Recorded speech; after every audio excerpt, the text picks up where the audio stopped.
nós vamos expor hoje o capítulo 2, versos de 1 a 10, da primeira carta de Pedro. Peço que você abra sua Bíblia comigo, para juntos estudarmos esta preciosa passagem. 1 de Pedro, capítulo 2, versos de 1 a 10.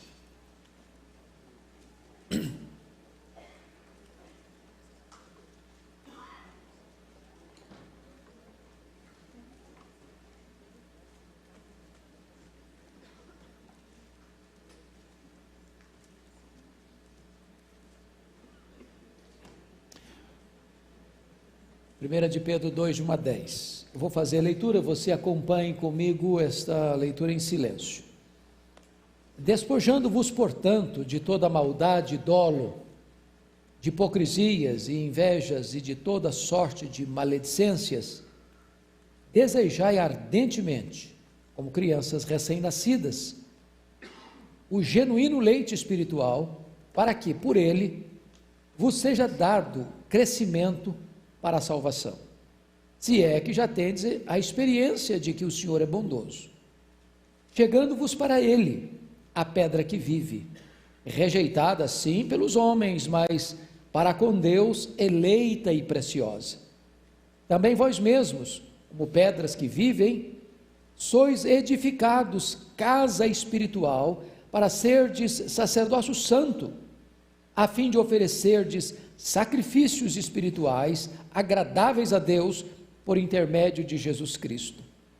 Por isso está na Escritura, pois isso está na Escritura: eis que põe em Sião uma pedra angular, eleita e preciosa, e quem nela crer não será de modo algum envergonhado. Para vós outros, portanto, os que credes, é a preciosidade. Mas para os descrentes, a pedra que os construtores rejeitaram, essa veio a ser a principal pedra angular, e pedra de tropeço e rocha de ofensa. São estes os que tropeçam na palavra, sendo desobedientes para o que também foram postos. Vós, porém, sois raça eleita, sacerdócio real, nação santa, povo de propriedade exclusiva de Deus, a fim de proclamardes as virtudes daquele que vos chamou das trevas para a sua maravilhosa luz. Vós sim, que antes não erais povo, mas agora sois povo de Deus, que não tinhais alcançado misericórdia, mas agora alcançastes misericórdia. Amém. Bom, eu quero tratar hoje sobre o crescimento espiritual dos salvos. Vocês bem sabem que esta carta de Pedro foi enviada aos forasteiros da dispersão daquela região do sul da Galácia, melhor dizendo, do norte da Galácia, região que Paulo não visitou na sua primeira viagem missionária. Vocês se lembram que Paulo, na primeira viagem missionária, foi para a província da Galácia, Antioquia da Pisídia, Icônio, Derbe e Listra, que ficava no sul da província da Galácia. Pedro agora está enviando esta carta àquela província que Paulo não chegou a visitar, mas que tem igrejas lá, tem irmãos lá. E quando Pedro escreve esta carta, a perseguição religiosa já tinha começado. É muito curioso isso.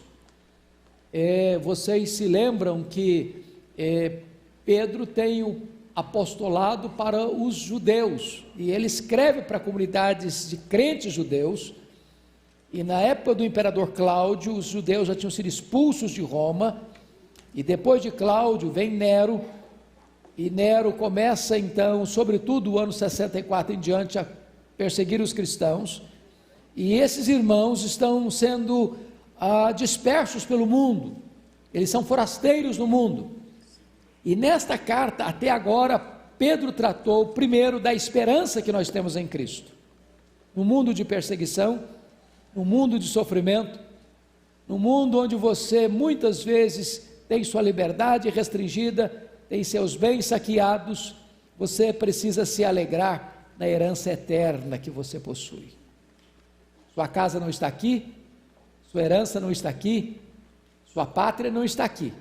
Apesar das situações mais difíceis, você ainda pode se alegrar, porque a sua herança é eterna, imarcessível, imaculada nos céus.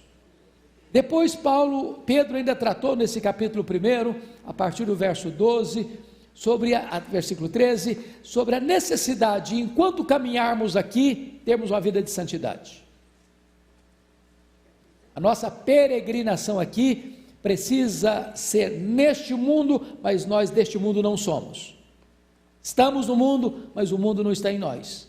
Vivemos no mundo, mas a cosmovisão, os valores, os princípios que regem a nossa vida não são os princípios que regem no mundo. O mundo está posto no maligno. Eu não sei se você fica observando esses fatos. Por exemplo, agora na feira do livro no Rio de Janeiro, houve um entreveiro lá, né? Porque o prefeito Crivella mandou recolher algumas obras de literatura infantil, e porque aquelas obras estavam induzindo crianças a uma sexualidade precoce e ainda induzindo as crianças a toda sorte de degradação moral na área sexual. Eu recebi no meu e-mail algumas gravuras desses livretos, e de fato são coisas pavorosas, induzindo crianças a sexo, a homossexualismo, a sexo com animais, e daí para frente, coisas assim que seriam proibitivas para 18 anos, quanto mais para a literatura infantil.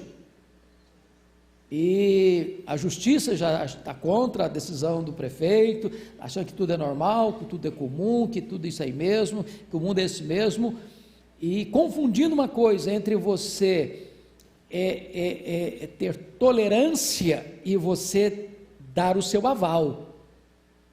Uma coisa é você respeitar quem pensa diferente de você, outra coisa é querer impor o que as pessoas querem e pensam para a sociedade, como valor que é aceitável e aplaudido.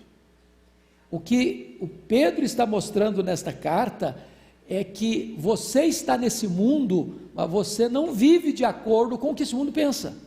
Você liga a sua televisão, está lá uma reportagem, está lá uma análise, está lá uma cosmovisão, está lá uma visão de família, uma visão de sexo, uma visão de valores morais, e você, mesmo vivendo nessa sociedade, você é regido por outros valores, por outros princípios, pelos absolutos de Deus, e não pelo relativismo do mundo que jaz no maligno. Então Pedro, no primeiro capítulo, mostra como é que nós devemos viver assim. Neste texto lido de hoje, Pedro vai tratar do crescimento espiritual dos salvos, e ele dá alguns passos necessários para esse crescimento. Então, pouse os seus olhos aí no capítulo 2, versículo 1. Primeira coisa, para você crescer espiritualmente, você precisa do despojamento do pecado. Vamos ler o verso primeiro comigo? Vamos lá? Despojando-vos, portanto, de toda maldade e dolo, de hipocrisias e invejas, te dou a sorte de maledicências. Então, vamos entender a palavra despojando. Despojar aqui traz a ideia de uma roupa que está suja, que está enlameada, que não é própria mais para o uso, maculada pelo pecado, manchada pelo pecado, e você agora que é salvo, você que tem uma herança no céu e que tem vida de santidade na terra, você agora não pode mais usar esses trajes maculados, manchados, contaminados pelo pecado. Então você faz o quê? Despoja, retira de você, como você tira uma roupa suja e joga no cesto para ser lavado. Mas o que você deve se despojar? Primeiro, de que aí? De toda maldade, não de maldade, mas de toda maldade. A palavra maldade, a palavra no grego kakia, ela é a base, talvez seja o termo genérico, de onde procede todos os outros pecados. Ele está dando uma lista de pecados, e ele está dizendo que todos os demais pecados vão proceder da maldade. Da maldade. É o termo geral, de onde os outros decorrem. O pecado gera da maldade. O pecado é uma maldade contra Deus, contra o próximo, contra você mesmo. E você deve se despojar, além de toda a maldade, e começa a categorizar. E dolo. A palavra dolo significa o quê? Quem pode me dar uma definição de dolo? Hã? Eu estou meio surdinho, não estou escutando. Vontade. É vontade? Não, quem pode me dar uma definição de dolo? Não seria vontade. Encanto. Também não é encanto. Engano. Talvez engano está bem próximo. Intencional. O dolo é, na verdade, um espírito traiçoeiro. É exatamente com esse propósito de enganar. É de você mostrar uma coisa assim, aparentemente, mas lá por trás a intenção é outra. É ter duas caras. É de você fazer o mal, mas tentar ocultar o mal que você fez. Isso é dolo. Eu faço com aquela intenção maldosa, mas aparentemente não é maldoso. Eu faço de conta que está tudo bem, que eu estou fazendo legal, que eu estou fazendo com boa intenção, mas lá por trás eu tenho uma intenção ruim. Isso é dolo. Isso é dolo. É por isso que na fase do crime você tem o crime doloso, o crime o quê? Culposo. Qual que é mais grave? É o culposo ou o doloso? É o doloso. Eu posso cometer um crime sem intenção de fazê-lo. Por exemplo, eu estou dirigindo meu carro, de repente deu uma barbeiragem lá e bati no outro. E o outro foi atingido. Eu não tinha intenção de ir lá e bater meu carro no outro para machucar o outro. Então esse crime é culposo. Agora, diferente é quando eu saio com a intenção de ferir você, firo você e me escondo para que ninguém perceba que eu feri você. Isso é dolo. Isso é dolo. É doloso. É intencional. É traiçoeiro. É proposital. Mas o que mais aí? Você precisa tirar essa roupa suja, despojar de mais o quê? De hipocrisias e invejas. O que é hipocrisia? Quem pode me dar uma definição de hipocrisia? Falsidade. A palavra hipocrisia, na língua grega, é a mesma palavra que era usada para o ator. O que é um ator? É alguém que desempenha um papel que não é a sua vida real. Então o hipócrita é aquele que assume um papel de benemérito, de justo, de santo, de bem intencionado, mas na verdade ele é outra pessoa. Ele é mau, ele é sujo, ele é corrompido, a intenção dele é má. Então você vê discursos de pessoas assim que você vê, se dá vontade de bater palma, tão bonito que é. Mas aquele discurso esconde muitas vezes uma intenção maligna. Isso é hipocrisia. Qual era o exemplo clássico no Novo Testamento de hipocrisia? Os fariseus. Os fariseus se apresentavam como gente muito santa. E Jesus ilustrou-os como sepulcros caiados. Aqui no Brasil, no dia dos finados, 2 é o primeiro de novembro. 2 de novembro, via de regra, as pessoas pintam as sepulturas, passam cal. Você chega lá, está tudo branquinho. Por fora está tudo limpo. Se você abre, ali dentro está a decomposição de um corpo. Você é o fariseu, você é o hipócrita, que está muito bonito por fora, mas está podre por dentro. Mas ele diz o seguinte: você precisa se desvencilhar também de invejas. A palavra inveja, na língua grega, significa que você quer ocupar o lugar do outro e possuir o que é do outro. Qual o problema do invejoso? Qual o problema do invejoso? Ele não só deseja o que é do outro, primeiro ele não é feliz com o que tem. Ele não é grato. Ele não é feliz com o que tem. Para ele ser feliz, ele acha que ele tem que ter o que é do outro. Ele tem que ocupar a posição do outro. O outro é promovido e diz, não, eu que queria ter sido promovido no lugar dele. O outro é honrado, não, eu que gostei de ser honrado no lugar dele. Esse sentimento, irmãos, é cruel. E eu vou lhe dizer que nós temos sementes desse pecado dentro do nosso coração, a ponto de nós termos mais facilidade em chorar com os que choram do que nos alegrarmos com os que se alegram. Ninguém inveja quem está sofrendo, ninguém inveja quem está doente, ninguém inveja quem está enlutado. Aí a gente até se aproxima, mas quando o outro é promovido, aí a gente pensa, não, eu que devia estar lá. Eu não me alegro com a vitória do outro. Isso é o quê? Inveja. Então Pedro está dizendo que você precisa tirar isso de cima de você. Não combina com a sua vida de uma pessoa salva. Inveja. Você tem que ser grato a Deus por aquilo que você é, por aquilo que você tem. Segunda coisa que o texto está dizendo, aí, a outra coisa que o texto está dizendo é o seguinte: hipocrisias e invejas e mais o quê? E de toda sorte de maledicências. Dá a impressão que Pedro está dizendo que tem vários tipos, tonalidades de maledicência. O que é maledicência? A palavra grega catalalia. Falar mal dos outros. Eu acho que esse problema não tem mais, né, gente? O negócio, a igreja está tão boa hoje que não tem mais esse negócio não, né? Tem gente que tem um esporte preferido, fala mal dos outros.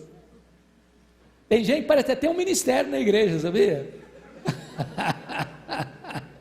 Fala mal dos outros. Ô, gente, nós devemos falar bem das pessoas, mas o que é triste, irmãos, é que se nós formos honestos, todos nós precisamos botar a boca no pau, não? E por mais santo que você seja, num dado momento você dá uma escorregada, não? Fala mal do governo, ninguém fala mais, né? Fala nada, né? Fala mal de político também, ninguém fala mais. Fala mal do Brasil também, ninguém fala. Fala mal da sogra, bom, ninguém fala. Fala mal dos irmãos, fala mal da igreja, fala mal do pastor, fala mal do presbítero, do diácono. Fala mal da empresa, do empresário, do empregado. Ô irmãos, a nossa língua é complicada, não? É por isso que Pedro está falando, toda sorte de maledicências, ele bota o negócio no plural e ele abre o leque. Você é salvo, meu irmão, sua língua precisa ser convertida.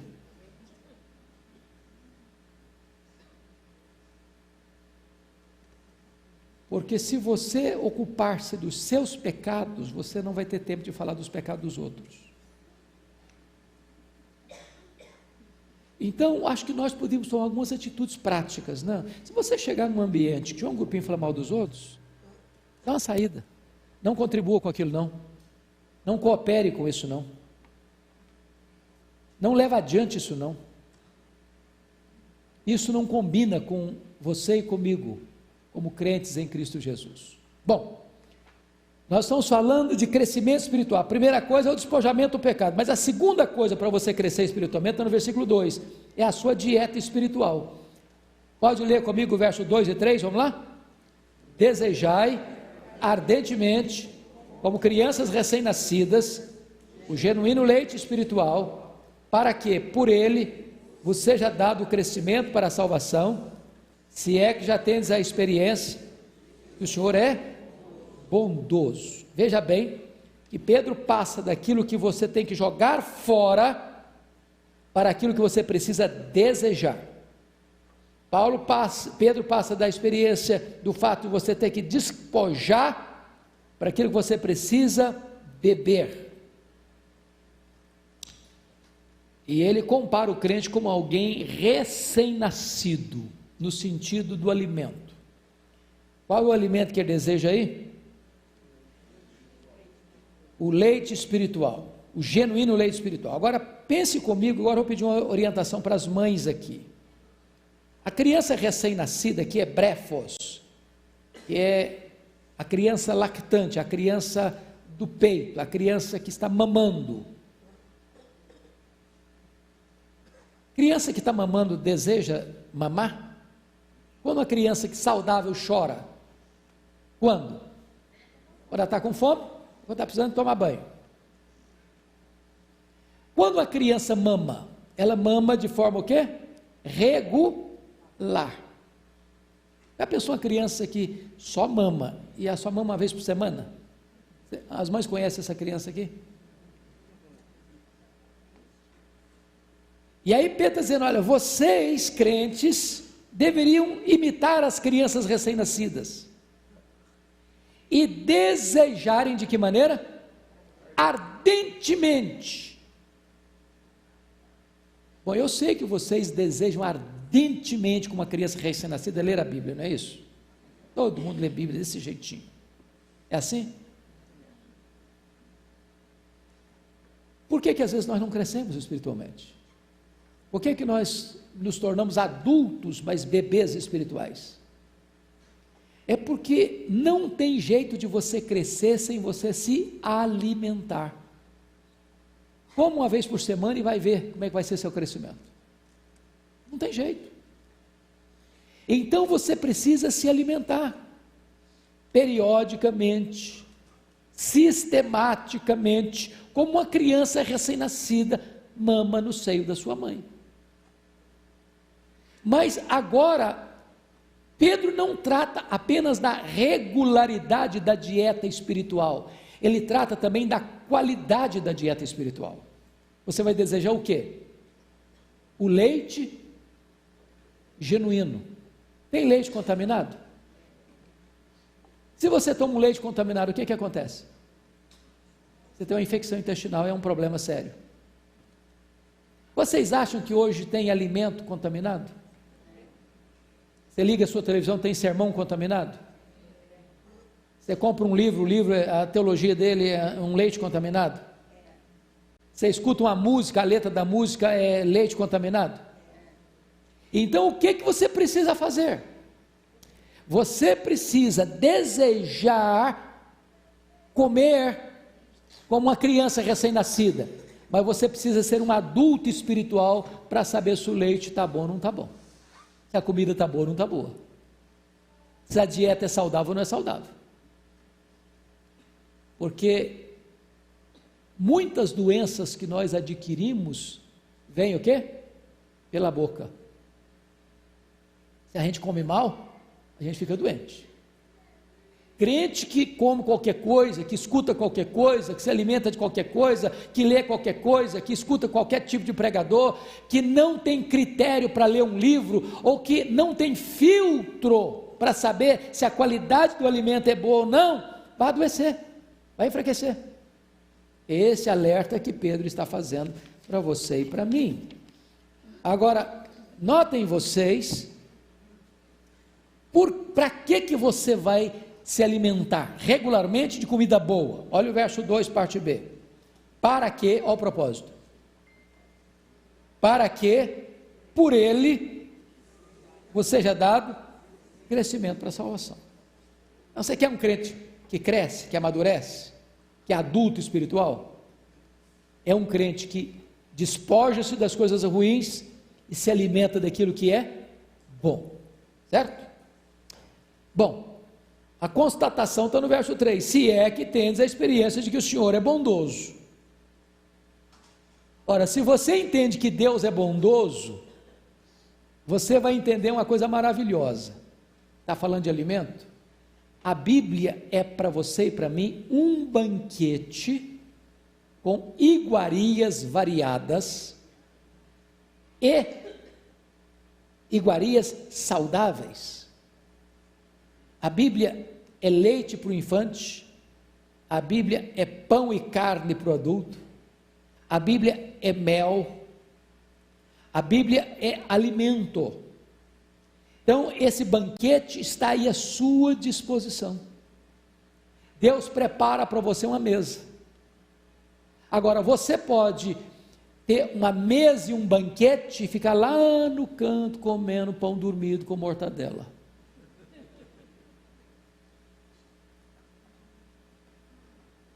Você pode empanturrar seu ventre de farinha com água. Deus está dizendo, se alimente, é um banquete. Deus é bom, Ele preparou isso para você. Usufrua, beba, coma, desfrute. Ô meus irmãos, na medida em que você vai estudando a Bíblia, vai se alimentando da Bíblia, e lendo a Bíblia, e meditando na Bíblia, e ouvindo a Bíblia, é que você vai criando gosto, desenvolvendo apetite apurado, percebendo os sabores, recebendo os nutrientes. Isso tudo vai se tornando carne, músculos, ossos, vitalidade espiritual, para que quando você tiver que enfrentar lutas, a palavra de Deus vai reger você. Quando você for tentado, vai fazer como Jesus está escrito. Quando vier a proposta do diabo, você não vai se render, está escrito. Mas se a palavra de Deus não estiver na sua mente, não estiver no seu coração, quando você for pressionado, você não tem ferramentas para lidar com isso, você não tem a espada do Espírito para lidar com isso. Pois bem, vamos adiante agora para o terceiro ponto. Para o nosso crescimento espiritual, é muito importante você entender a posição de Cristo. Versículo 4, pode ler comigo? Vamos lá?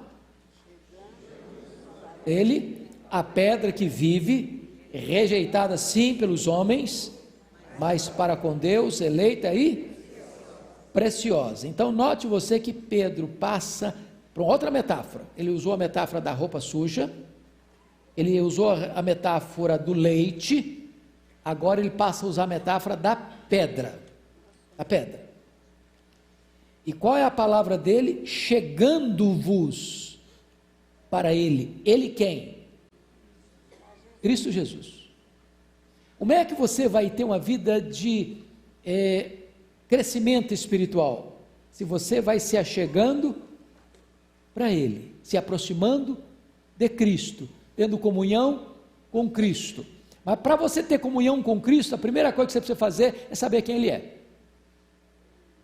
Qual é a imagem, qual é o emblema, qual é a figura que Pedro traz aí para nós? Ele é o quê? Pedra que vive. Bom, parece-me que a metáfora é quase contraditória, né? Porque você não consegue entender pedra viva ou pedra que vive. Mas por que ele usa a figura da pedra? Porque ele está pensando na igreja como um edifício. E o que Jesus deixou claro para os seus discípulos lá em Cesareia de Filipe, em Mateus 16, 18? Eu também te digo que tu és Pedro, e sobre esta pedra eu edificarei a minha igreja, e as portas do inferno não prevalecerão contra ela. A primeira coisa que eu preciso entender é que Cristo é o grande fundamento sobre o qual você e eu estamos edificados. Ninguém pode lançar outro fundamento. Não pode ter outro Salvador, não pode ter outro mediador, não pode ter outro Senhor, não pode ter outro dono da igreja, não pode ter outro edificador da igreja, não pode ter outro protetor da igreja. Você precisa entender que Ele, Jesus, ocupa o lugar central nesse processo. Ele é a pedra que vive. Vive porque morreu e ressuscitou, e está vivo pelos séculos dos séculos, e tem as chaves da morte e do inferno. Agora notem que Cristo tem reações diversas em relação a Ele. No verso 4, ele vai mostrar duas coisas. Primeiro, essa pedra que vive, ela foi o que primeiro? Rejeitada. Rejeitada por quem? pelos homens. E em relação a Deus, mas para com Deus eleita e preciosa. Então, preste atenção que a maneira do homem ver e a maneira de Deus ver pode variar gritantemente. Deus olha para esta pedra que vive, que é o seu filho, e diz: essa pedra é eleita e preciosa. O homem olha para essa pedra que Deus diz, ela é eleita e preciosa, e faz o que com ela? Rejeita. Por que as pessoas rejeitam a Cristo, irmãos? Porque Ele é ruim? Porque Ele é mau? Porque Ele não é digno? Porque Ele não merece confiança? É por isso que os homens rejeitam a Cristo? Aí revela a perversidade do coração humano, que quando você rejeita o que é mal, você está sendo justo, mas quando você avalia e sabe que é justo e bom, é precioso, e ainda rejeita, isso retrata a malignidade do nosso coração. Não foi isso que está escrito lá em João 11, capítulo 1, versículo 11, o que está escrito lá? Veio para o que era seu, e os seus não o receberam. Não foi este o grito dos judeus? Não queremos que este reine sobre nós. Quando Pilatos estava lavando as mãos em relação ao julgamento de Cristo, o que é que esses judeus gritaram em Jerusalém? Caia sobre nós e sobre os nossos filhos o seu sangue. Ou seja, Jesus, o amado do Pai, o eleito do Pai, enviado pelo Pai, por amor do Pai, vem e os homens o rejeitam. E é nesse sentido que Hebreus diz assim: como escaparemos nós se negligenciarmos tão grande salvação?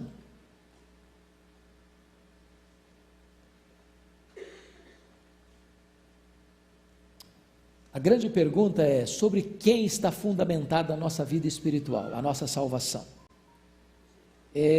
Algumas pessoas pensam que a nossa salvação está fundamentada sobre os nossos méritos. Eu tenho que fazer por onde para ser salvo? Eu tenho que merecer minha salvação. E até um ditado popular que algumas pessoas que não conhecem a Bíblia dizem: está na Bíblia, vamos dizer, faça o seu melhor e Deus vai te ajudar. Você faz uma parte e Deus faz outra. Deus entra com a graça e você entra com a fé. É uma parceria entre você e Deus. Você faz uma pergunta assim: você já chegou a um ponto na sua vida espiritual em que, se você morresse hoje, você teria certeza de que iria para o céu? Falar: se Deus achar que eu mereço. É a resposta que a pessoa dá. Eu acho que lá, se Deus tiver misericórdia de mim, assim, e achar que eu fiz por onde, então Ele vai me dar a vida eterna. São pessoas que entendem ou acham que a sua salvação está baseada em quê? Nas suas obras, os seus méritos. O fundamento da sua salvação é Ele mesmo, sua autojustiça. E aí Pedro está dizendo o seguinte: você quer crescer espiritualmente? A primeira coisa que você tem que entender é que Ele, Jesus, é a pedra que vive, é o fundamento, é o alicerce. Paulo diz isso: ninguém pode lançar outro fundamento além daquele que já foi posto, o qual é Cristo Jesus. Esse é o primeiro ponto, sobre quem você está construindo a sua vida espiritual. Mas vamos ao quarto ponto aqui, para a gente entender o que é crescer espiritualmente. Primeiro, a posição de Cristo. Agora vamos entender a nossa posição em Cristo. Ela é orgânica. Vamos dar uma olhadinha nos versos 5 a 8. Vamos ler juntos? Vamos lá? Também vós mesmos, como pedras que vivem, sois edificados casa espiritual, para ser de sacerdócio santo, a fim de oferecer de sacrifícios espirituais agradáveis a Deus, por intermédio de Jesus Cristo. Pois isso está na Escritura: eis que põe em Sião uma pedra angular, eleita e preciosa, e quem nela crer não será de modo algum envergonhado. Para vós outros, portanto, os que credes, é a preciosidade, mas para os descrentes, a pedra que os construtores rejeitaram, essa veio a ser a principal pedra angular, e pedra de tropeço, e rocha de ofensa. São estes que tropeçam na palavra, sendo desobedientes, para o que também foram postos. Então vamos entender algumas coisas aqui. Cristo é a pedra que vive. Então preste atenção no artigo definido, a pedra.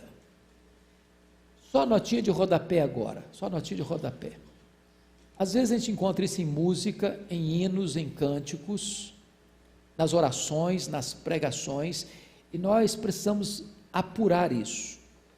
Você, ao se referir a Cristo, a Deus, ao Espírito Santo, você precisa usar artigo definido. Por exemplo, o nosso Deus é um Deus de amor. Qual o problema dessa frase? Se ele é um Deus de amor, a minha frase na língua portuguesa está querendo dizer o quê? Tem outros deuses de amor também. Senhor, graças te dou porque tu és um Deus maravilhoso. Bom, a minha intenção está boa, mas a minha frase está errada. Ele não é um Deus maravilhoso, porque se eu digo que ele é um Deus maravilhoso, estou dizendo que tem outros deuses maravilhosos. Então, ao dirigir-se a Deus, ao Pai, ao Filho e ao Espírito Santo, você precisa ser específico. Ele é a pedra que vive, ele não é uma pedra que vive, ele é a pedra. Ele não é um Salvador, ele é o Salvador. Ele não é um Senhor, ele é o Senhor. Ele não é um Deus, ele é o Deus vivo e verdadeiro. Então, repagine as suas orações, para que você, ao dirigir-se a Deus, não se dirija com artigo indefinido. Porque você pode, claro, você está bem intencionado, mas o seu vernáculo, a sua gramática, a sua expressão não está correta. Agora notem quem somos nós. Versículo 5, também vós mesmos com pedras que vivem, agora está usando no plural, ele é a pedra que vive, e qual o lugar dessa pedra que vive? É a pedra de esquina, é a pedra fundamental, é a pedra do alicerce, e sobre o alicerce, outras pedras vão sendo colocadas no edifício. Então, quem nós somos então? Pedras que vivem. A nossa relação com Cristo, embora a metáfora pedra não nos sugira vida, mas a palavra que vive e vivas traz a ideia de que a nossa relação com Cristo é o quê? Orgânica. Orgânica. Na mesma palavra de João 15, ele é a videira verdadeira, nós somos os ramos. Ou seja, a mesma seiva que vem do caule, que vem da videira, é a mesma seiva que vai para os ramos, para que eles tenham vida e para que eles frutifiquem. Então, a nossa vida é a vida de Cristo em nós. Nós estamos nele, ligados a ele, organicamente entrelaçados com ele, é isso que Pedro está nos mostrando. Mas nós somos outra coisa. Olha que como Pedro mistura as metáforas, as imagens. Também vós mesmos com pedras que vivem, sois edificados o quê?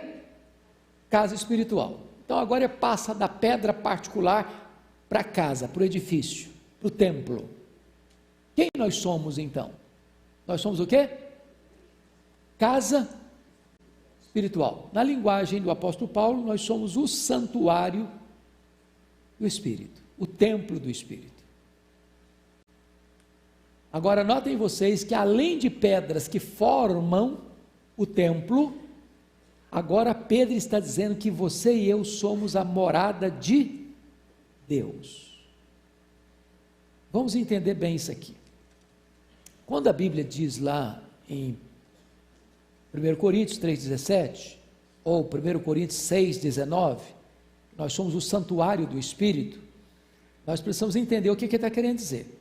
Porque quando falava-se do santuário, o santuário ele tinha 3 departamentos, ou 3 áreas. Ele tinha o lugar, o pátio, que era aberto, ele tinha o lugar santo, onde tinha lá a mesa com os pães da proposição, o candelabro e o altar de incenso, e tinha uma cortina enorme que separava esse lugar santo do lugar santíssimo, ou santo dos santos, onde ficava a Arca da Aliança, onde o sumo sacerdote só podia entrar uma vez por ano, e onde a glória de Deus se manifestava. Quando Paulo diz que você é o santuário do Espírito, você é a casa espiritual, você é a morada de Deus, a palavra lá não é santuário, a palavra lá no grego é santo dos santos. Então você não apenas é morada de Deus, mas você é o local onde a glória de Deus se manifesta. Nas palavras bíblicas, Deus não habita em santuários feitos por mãos humanas. Nós respeitamos essa casa, esse templo, foi construído com um propósito específico, culto e adoração a Deus, porém, o santuário onde Deus habita é o seu corpo, é a sua vida. Agora, o que eu estou querendo trazer à tona aqui é o seguinte: às vezes nós respeitamos mais essa casa física, onde nos reunimos, do que o nosso corpo, que é o templo do Espírito Santo. Se eu estou falando em crescimento espiritual, eu preciso compreender que o meu corpo é a habitação de Deus. Mas tem mais. Olha como ele passa para outra figura agora. Versículo 5: sois edificados casa espiritual para ser de sacerdócio santo, a fim de oferecer de sacrifícios espirituais agradáveis a Deus por intermédio do Senhor Jesus Cristo. Então você agora, além de pedras vivas, além de casa espiritual, você também é o quê? Sacerdócio santo. Bom, quem entrava lá no santuário para oferecer sacrifícios? Sacerdote. Quem podia entrar no Santo dos Santos? O sumo sacerdote. Agora ele está dizendo o seguinte: depois que Cristo morreu, o que aconteceu quando ele morreu? O véu rasgou, de baixo para cima ou de cima para baixo? De cima para baixo. Não foi obra do homem, foi obra divina. Mas o que significa que o véu rasgou? Quem pode me dizer o que significa isso? Acabou a separação de? Isso. Não tem mais necessidade de que alguém represente você diante de Deus. Não precisa mais você ir ao pastor, ao missionário, ao sacerdote, ao sumo sacerdote, para que ele então leve o sangue para expiar os seus pecados.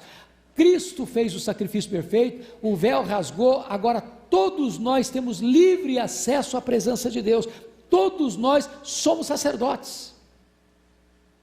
Não tem mais classe sacerdotal. Louvado seja Deus.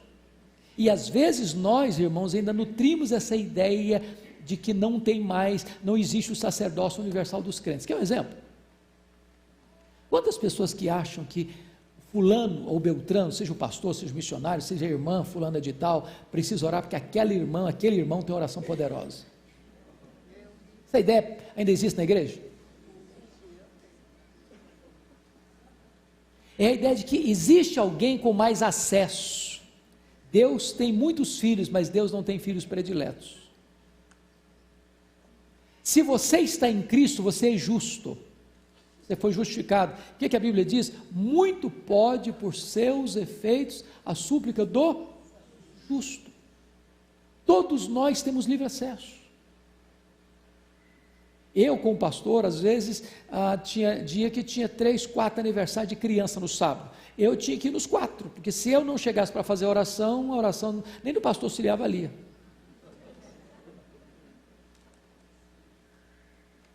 é a ideia de que não existe o sacerdócio universal do crente. O irmão lá não pode orar, o presbítero também que está lá não ora, mas tem que chegar alguém para orar, que é o sacerdote, entendeu?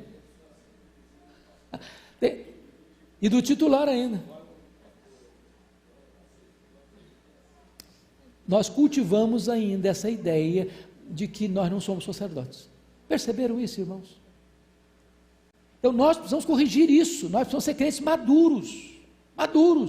Todos nós somos sacerdotes santos. Agora notem vocês que tipo de sacrifício nós devemos oferecer. Sacrifícios espirituais, agradáveis a Deus em nosso nome? Não, em nome de Cristo. Então preste atenção nisso. Nós não temos mais sacerdotes para nos representar humanos, mas nós temos o grande sumo sacerdote. Você tem livre acesso à presença de Deus por intermédio de Jesus Cristo. Quando você ora, aquela frase finalzinha da oração não é uma fórmula mágica. Em nome de Jesus, amém. Por mais bonito que você orou, não são suas palavras bonitas que recomendam a sua oração. O que recomenda a sua oração é você dizer em nome de Jesus. Lembra lá da oração de Daniel capítulo 9? Nós não lançamos a nossa súplica fiados nas nossas justiças. Não é porque você é um crente muito especial, não é porque você é um crente muito piedoso, não é porque você é alguém muito poderoso, nada disso. As nossas orações sobem a Deus como ofertas e sacrifícios agradáveis, porque elas são feitas em nome de Cristo. É por causa dele, é nos méritos dele, é que nós somos sacerdotes, ou sacerdócio santo. Agora vamos olhar outra coisa importante aí, versículos 6 a 8 destaca, nós somos crentes em Cristo, e faz um contraste entre crentes e descrentes. Olha aí comigo, versículo 6, por isso está na escritura, eis que põe em Sião uma pedra angular, eleita e preciosa, e quem nela crer não será de modo algum envergonhado. Para vós outros, portanto, os que credes, é a preciosidade, mas para os descrentes, a pedra que os construtores rejeitaram, essa veio a ser a principal pedra angular, e pedra de tropeço e rocha de ofensa. Então ele está dizendo aqui uma coisa importante, ele está falando de crentes e de descrentes. Deus pôs em Sião uma pedra, que ele chama de angular, de eleita, de preciosa. Quem é essa pedra? Jesus Cristo. E aí ele vai dizer o seguinte, quem nela crer, ou seja, quem crê em Jesus, não será de modo algum o quê? Envergonhado. Por quê? Porque para vós outros que credes, essa pedra é o quê? A preciosidade. Ela não é preciosidade, ela é a preciosidade. As palavras de Jesus, é como você encontra um grande tesouro e vai lá vender tudo que você tem para adquirir aquele tesouro. Ou encontrou uma pérola de grande valor, você vai lá, vende tudo para adquirir aquela pérola de grande valor. Jesus é a preciosidade. Você gosta da sua casa, você gosta do seu carro, você gosta do seu apartamento, você gosta dos seus bens materiais, você gosta da sua conta bancária, você gosta dos seus diplomas, você gosta da sua posição na sua empresa, você gosta do seu prestígio pessoal, pois tudo isso não é a preciosidade. A preciosidade é Jesus. Ele é o seu maior bem, ele é a sua maior riqueza, ele é a sua maior herança, ele é a sua maior bênção, ele é melhor do que todas as bênçãos que você tem, ele é a preciosidade. E se você crer nele, você nunca vai ser o quê? Envergonhado. Existe a possibilidade de você crer em Jesus, chegar lá, dar tudo errado no final? Você crê em Jesus, mas chegou lá, você foi condenado assim mesmo? Você crê em Jesus, mas perdeu a salvação no meio do caminho? Não. Não há contrato de risco com Jesus. Pode dar certo, mas pode não dar certo. Pode funcionar, mas pode não funcionar. Pode muito bem um tempo, depois degringolar tudo e cair tudo por terra. Não existe essa chance, não existe essa possibilidade. Se você crer nele, você nunca vai ser envergonhado. Ele dá garantia plena e absoluta. Numa linguagem bíblica, quando você creu nele, ele deu para você um penhor. Qual o penhor? Espírito Santo. Como garantia de que ele que começou a boa obra em você vai completar essa obra até o dia final. Não tem possibilidade de dar errado. Agora, quando Deus põe essa pedra eleita, preciosa, a pedra de esquina, e alguém rejeita essa pedra vira o quê? Pedra de tropeço e rocha de escândalo. A ideia de pedra de tropeço e rocha de escândalo é a seguinte: é quando você está caminhando e dá uma topada numa pedra. Quando você dá uma topada na pedra, você se arrebenta a ponta do pé e cai lá no chão. Mas rocha de escândalo, a ideia é de você estar caminhando e rola uma grande pedra em cima de você, esmaga você. Essa é a ideia.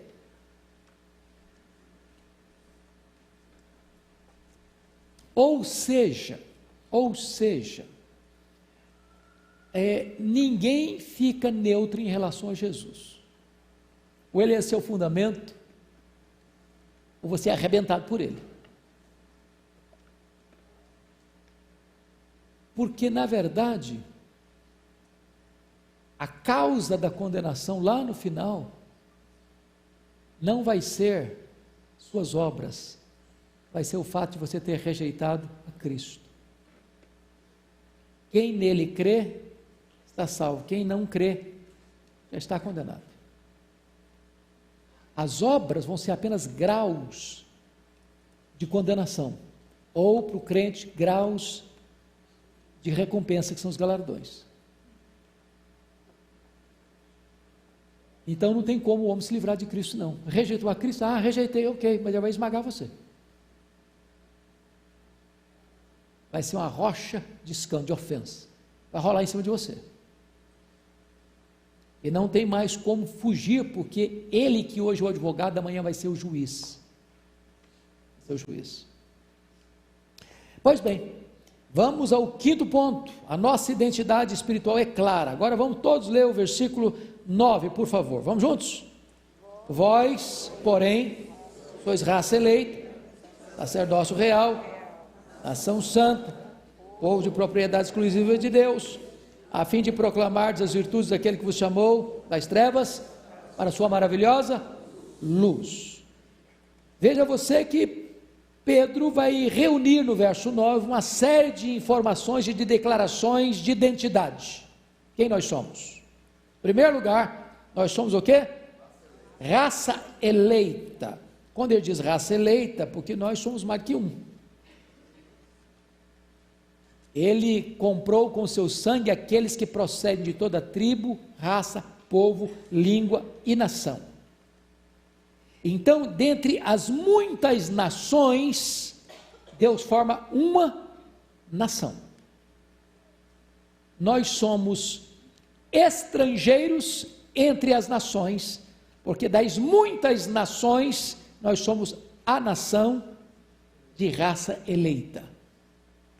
Somos cidadãos dos céus, aqui. Nossa pátria não está aqui. Nossa casa permanente não está aqui. Nosso lar permanente não está aqui. Então, nós somos uma raça eleita. Agora, quem nos elegeu? Deus o Pai. Quando nos elegeu? Antes da fundação do mundo. Em quem nos elegeu? Em Cristo Jesus. Com que propósito nos elegeu? Para sermos santos, irrepreensíveis perante Ele, em amor. Então entenda uma coisa: se você hoje está em Cristo, significa que você foi eleito por Deus o Pai. Mas mais do que isso, quem nós somos? Olha o versículo 9: somos sacerdócio real. Bom, agora agregou mais uma expressão. O que significa real? Significa realeza. Então, lá no passado nós tínhamos rei, sacerdote, profeta. O único que ocupou esse tríplice ministério de forma plena foi Jesus Cristo. Jesus Cristo era tanto rei quanto sacerdote. Agora, Pedro está nos informando que você e eu somos muito mais do que sacerdotes. Nós somos sacerdócio real. Não só temos livre acesso a Ele, mas somos reis. Vamos reinar. Temos uma posição de honra, mais do que de sacerdócio, também de honra, de realeza. Somos sacerdotes reais. Somos filhos do Rei dos Reis. Somos príncipes. Vocês são princesas. Mas mais. O que nós somos mais? Nação santa. Então preste atenção. Se nós fomos tirados de todas as nações, porque fomos comprados, nós somos uma nação santa. E significa o seguinte: nós somos uma nação diferente. A palavra santo tem dois significados no grego: separado e diferente. E aí traz a ideia então de pureza. Mas quando você é nação dentro de nações, você é uma nação separada e você é uma nação diferente. Aqui que estávamos dizendo no começo: seus valores não são os mesmos, seus princípios não são os mesmos, seus hábitos não são os mesmos, seus costumes não são os mesmos, seu linguajar não é o mesmo, a sua maneira de viver não é o mesmo, a sua maneira de criar a família não é a mesma. Você é regido por outros valores, porque embora você esteja entre as nações, você é um peregrino, você é na linguagem do capítulo 1, você é o quê? Forasteiro da dispersão. Você está aqui, mas não é daqui. Você vive em santidade, num mundo corrompido e mau. Mas que mais? Nós somos o quê? Povo de propriedade exclusiva de Deus. Eu acho isso maravilhoso. Maravilhoso. A Bíblia diz que Deus tem ciúmes de nós. A palavra ciúme é uma palavra na língua portuguesa negativa, né? Sempre negativa. Mas ela tem um aspecto positivo também. Quando a Bíblia diz que Deus tem ciúmes de nós, o que a Bíblia está querendo dizer? Primeiro, que Ele se importa conosco. Segundo,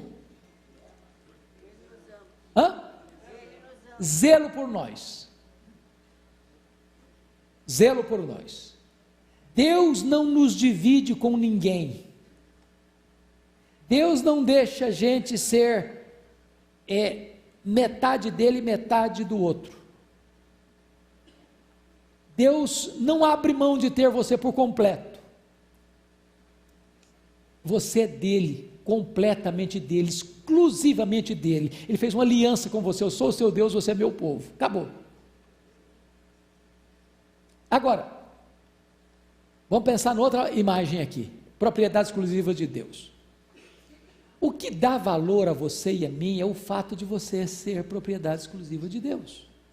Você é herança de Deus. Você é a riqueza de Deus. Eu, quando vou visitar museu, eu não sou tão apaixonado por museu, não, preciso confessar isso. Mas de vez em quando eu vou. Eu vejo algumas coisas que em si mesmas elas não têm valor intrínseco nenhum. Nenhum.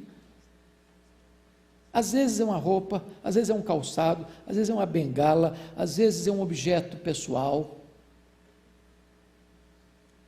Por que aquilo tem valor? Ou por que aquilo está no museu? Porque pertenceu a alguém que a história considerou uma pessoa muito importante. E aí que tem valor.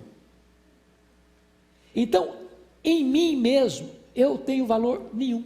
Sou um vaso de barro.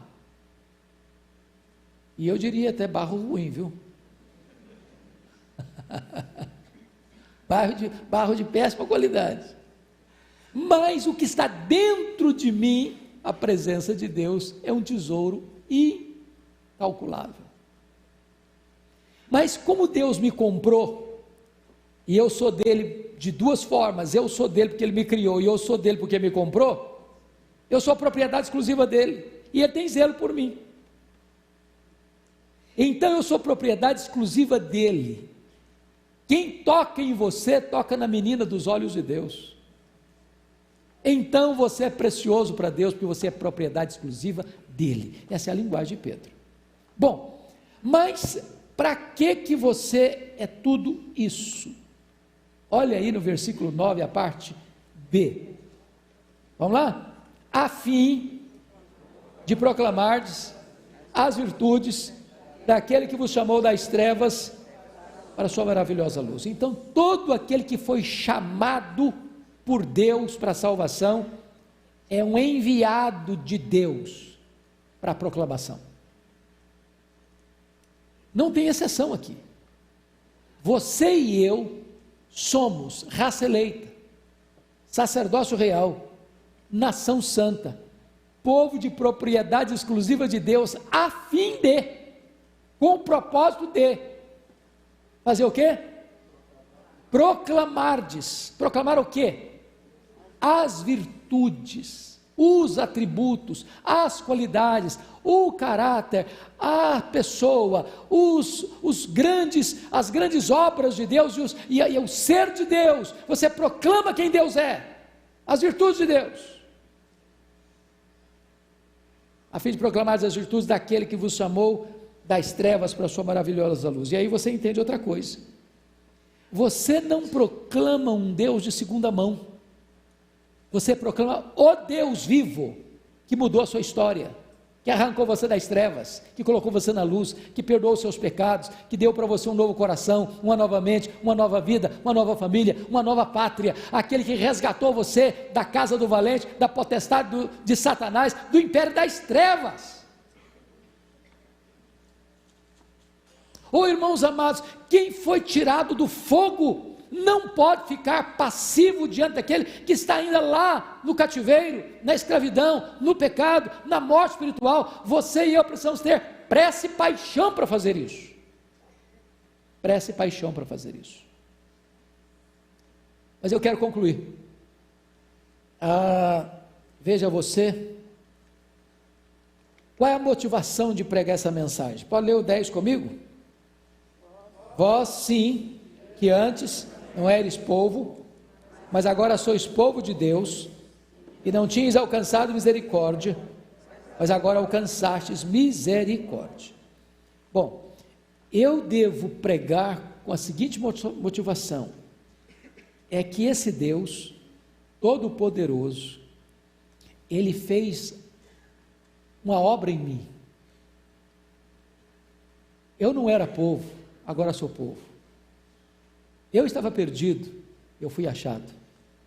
Eu estava morto, e eu revivi. Eu era escravo, agora sou livre. Eu estava cego, agora eu vejo. Eu não entendia as coisas, agora o meu entendimento foi aberto. Eu estava indo para o inferno, agora eu sou cidadão do céu. Eu vivia escravo do pecado, da carne, do mundo, do diabo, agora eu sou servo de Deus. Ora, aquilo que Deus fez em mim, me motiva agora a ir adiante e levar esta mesma mensagem e compartilhá-la com outras pessoas. Eu não era povo, agora sou povo. Eu não tinha alcançado misericórdia, mas agora alcancei misericórdia. Então, quem alcançou misericórdia precisa ser instrumento da misericórdia. Qual é a motivação nossa? Medo ou gratidão? Gratidão. Gratidão. Então que Deus nos ajude, Deus nos abençoe, para que nós possamos crescer na graça e no conhecimento de Cristo. Que nós possamos demonstrar para o mundo que nós fomos alcançados por esta grande salvação, porque Deus nos escolheu, porque Cristo morreu por nós, porque nós somos morada do Espírito Santo de Deus que está em nós. Nós agora somos sacerdotes reais, somos povo santo, e Deus tem zelo por nós. E Deus quer que você anuncie agora as virtudes dele para o mundo inteiro. Não com medo, mas com gratidão por aquilo que ele fez por você. Vamos ficar em pé. José, você poderia orar por nós? Você consegue botar som? Tem aí, já está aí. Gentileza.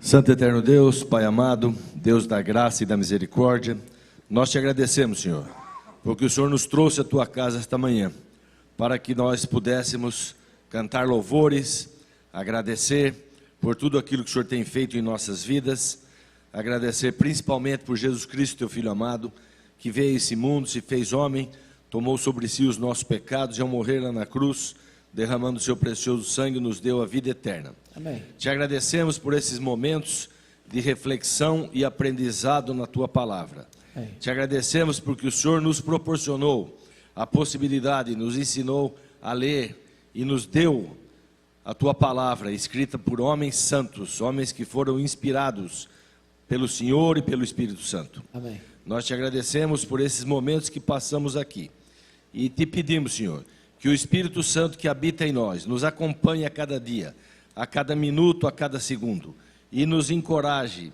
e nos dê sabedoria para que possamos falar das maravilhas de Jesus, anunciar o Evangelho, anunciar a salvação e ajudar aquelas pessoas que ainda não têm a alegria que nós temos da salvação em Jesus Cristo, a poderem enxergarem, a poderem compartilharem da graça maravilhosa da salvação em Jesus. Amém, Senhor. Dá-nos, Senhor, um bom dia na tua presença. Amém. E que continuemos, Senhor, encorajados, animados a falar de Jesus, a compartilhar o Evangelho, as boas novas, a salvação.